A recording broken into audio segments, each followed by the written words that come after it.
ini lagi Pak, balokan lagi Pak. Balok latte yang tadi. Iya, betul. Oke. Di situ ada balok latte lagi Pak. Yang Tapi intensitas cahaya ke dalam masih.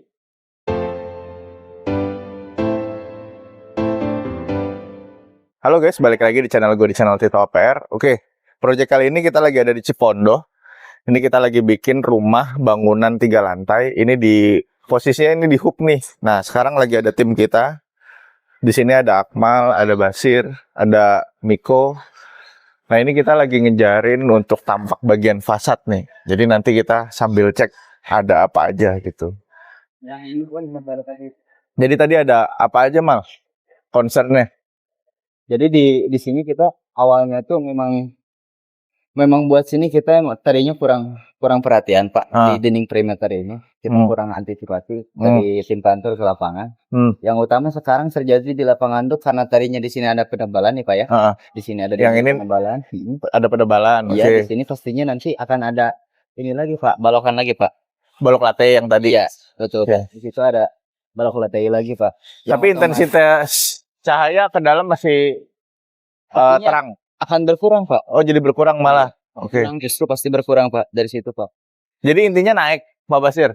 Iya, enggak turun. Apanya? Oh, yang depan di atas itu turun Pak. Oh, malah turun? Iya. Dari yang awalnya itu diperhitungkan 87, belum nanti dikurangin lagi di sebelah sini Pak. Persisnya itu ada stek besi Pak. Oh, ini yang stek besi nih.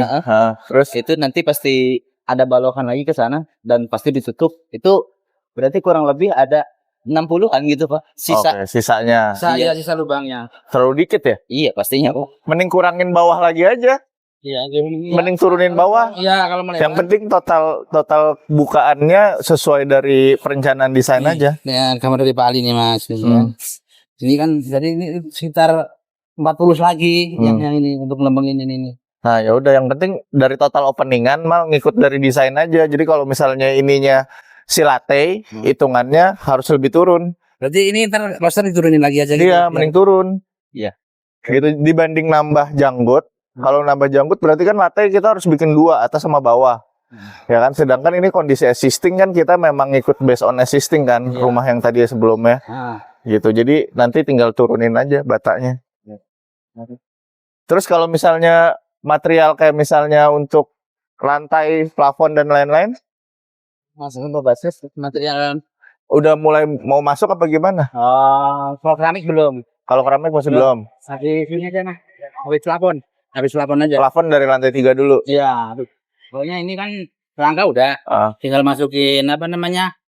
ME masuk nanti baru itu. Plafon tutup, cat dasar baru lantai. Keramik. Ya, sebulan lagi lah, Mas.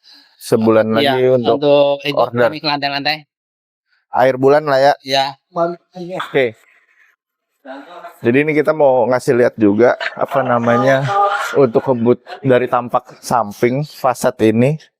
Ini jadi bukaannya tuh nggak cuma tadi di letter L ini doang nih. Jadi ini juga kita buatin nih. Jadi bagian dari lantai 2, 3 itu semua dapat pencahayaan yang natural gitu. Jadi ini masing-masing ada kamar 2 kamar anak, terus ada balkon juga nanti di kamar utama. Jadi ini total bangunannya tuh benar-benar walaupun di hub, jadi kita pengen fasad itu kelihatan nih dari keseluruhan bangunan gitu. Jadi nanti kita sambil ngeliat ke dalam deh. Ini ya, tadi kita udah diskusi sama tim, ada apa aja yang lagi berjalan sekarang. Nanti kita sambil lihat ke dalam. Jadi kegiatannya sebenarnya kalau di lapangan lebih banyak koordinasi kita, matchingin gambar arsitektur sama teknis di lapangan sih biasanya. Jadi tim pelaksana kita harus bisa kawal gambar arsitektur sesuai dari perencanaan desain dan RAB. Visi emang? Iya.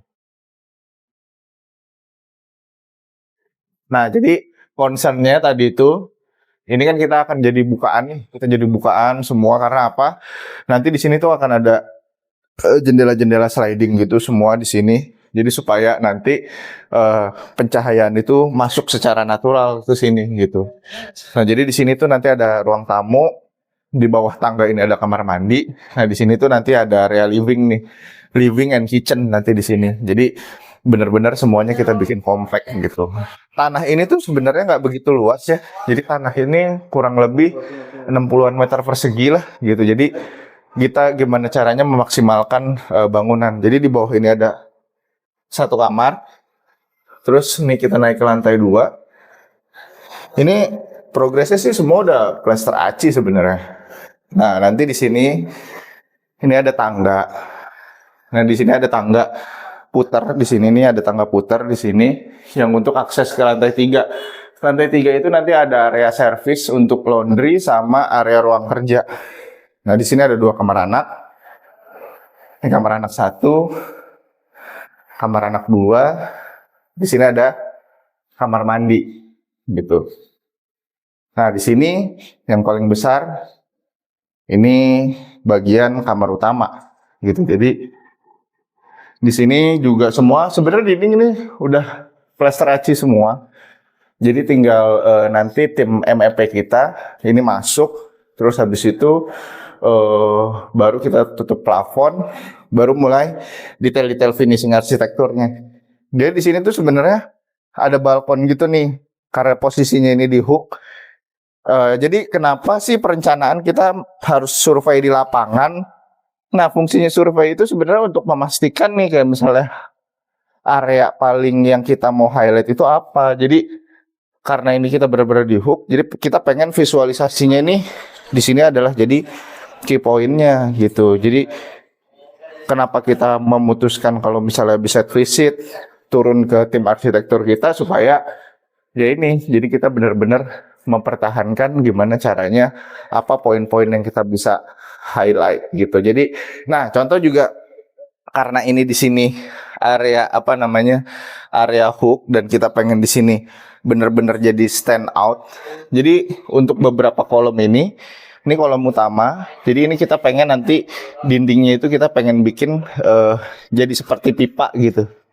Jadi benar-benar nggak bikin monoton lah secara bangunan gitu. Jadi apa namanya kalau misalnya kalian juga tahu semua proyek kita pengen setiap proyek kita punya ada secara desain itu perbedaan untuk masing-masing karakter gitu. Jadi kita mengikuti karakter dari homeownernya, prinsipnya sampai ke fungsi bangunannya kayak gitu. Nah, ini juga kalau misalnya dilihat itu biasanya kalau misalnya kalian yang udah sering nonton proyek kita, jadi kondisi rumah ini tadinya nih rumah yang udah lama, terus udah gitu juga bener-bener rumahnya itu di hook dan di full bangunan yang menurut kita jadi terlalu pengap gitu. Makanya homeowner memutuskan untuk menyerahkan ke kita desainnya, secara arsitekturnya, interiornya,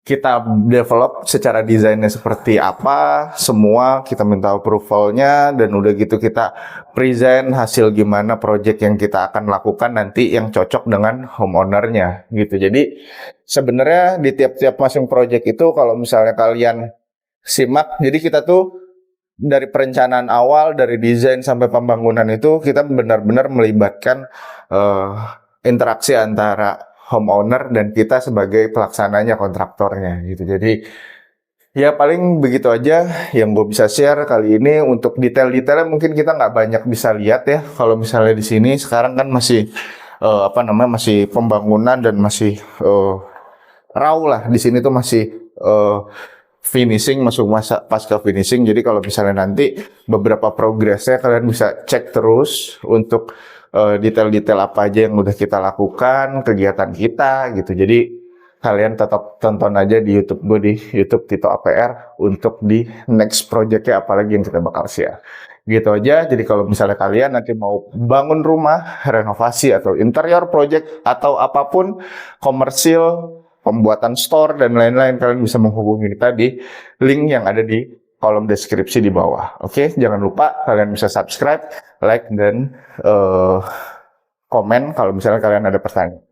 Gitu aja, dan jangan lupa juga kalau misalnya kalian mau konsultasi apapun, tanya-tanya tentang budget, bisa langsung di link yang ada di deskripsi. Gitu aja, Tito APR, bye-bye.